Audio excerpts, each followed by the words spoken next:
Hi, my future employer. I'm Elena Gamelda, 39 years old from Taguig City, Philippines. I'm a single mom. I have two children, ages 16 and 18 years old. I'm a high school graduate. My work experience before as a domestic helper and nanny.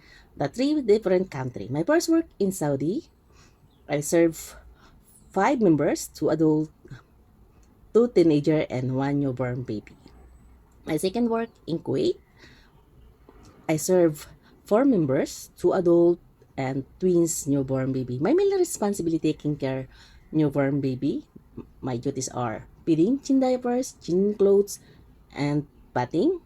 And I do also household work like cleaning the house, washing clothes, washing the dishes, ironing, and car washing. My third work in Singapore, I serve six members, two adult, one toddler, ages 3 years old, and triplets newborn baby.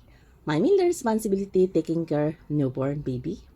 My duties are feeding, changing diaper, changing clothes, bathing, and I do also preparing healthy foods, give them vitamins, packing things for the school, sending in school and pick up, and playing with them in or outdoor.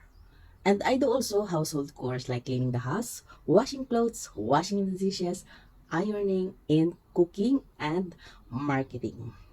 Mom and sir, I hope you will give a chance to work your family. I'm trustworthy, flexible, loving person, and hardworking. If you hire me, I will promise I do all my best.